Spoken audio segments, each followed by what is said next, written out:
All right, the next component we're going to build is ExpenseFilter. Now, for this mini app, we only want to filter by category, but potentially in the future, we might want to filter by different parameters. So our filter component is going to include all kinds of filters, okay? So here in the components folder, let's add a new file called ExpenseFilter.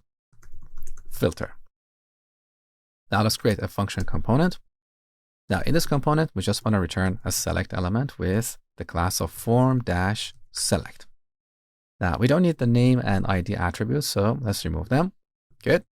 Now inside the select, we need an option for selecting all categories. So all categories. We also need an option for each category. For now, I want to hard code these categories, but in the future, we'll come back and make this part dynamic. Okay. So let's add a few more options. We want one option for groceries. So the value is groceries and the label is groceries as well. Let's duplicate this a few times. I'm going to call the second label utilities and the third one entertainment. Now, this component is purely responsible for showing filters.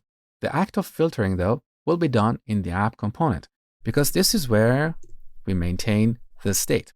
So when the user selects a filter, we should notify the app component, and the app component will take care of filtering the data. So here we need to use an interface to define our props.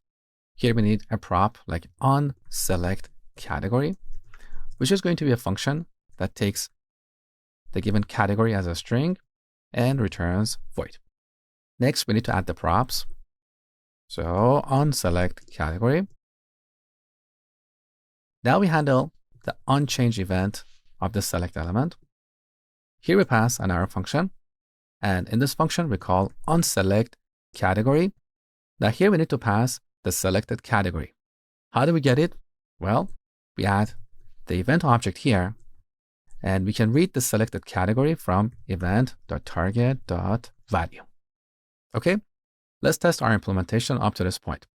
So we go to our app component and add our ExpenseFilter right here. We should also set onSelectCategory to, for now, I want to pass a simple arrow function for logging the selected category on the console. We have a typo here. Let me fix that. Good. So here's what we get. Now our filter is currently too close to our list of expenses. So let's add some margin below it. So back to our app component, I want to wrap our filter component with a div with the class of mb-3. So margin bottom 3. Let's move this up here. Save the changes. All right, that is better. Now if we select the category, we can see it on the console. Beautiful. The final part is filtering. So here in the app component, we need another state variable for representing the selected filter. When that filter changes, the app component will re-render and the list of expenses will be updated. So first we create a state variable. I'm going to initialize this to an empty string. We're going to call this selected category. Okay. Now, when the user selects a category, instead of logging the category on the console, we call set selected category and pass this category object. At this point, the state is updated, so the app component will re-render. Now, instead of passing all the expenses to the expense list component, we want to pass the filtered list. For that, we need to create a local constant here. We can call that visible expenses. Now here we check if selected category is truthy. If it has a value, then we need to call expenses.filter. So we want to return all expenses in the given category. So e.category should be equal to the selected category. Otherwise, if selected category is not truthy, meaning if it's an empty string, which means the user hasn't selected the category, then we should set visible expenses to expenses. Let me save the changes so you see what we have done here. So the expenses variable holds all the expenses. Visible expenses holds only the expenses the user is going to see based on the selected filter.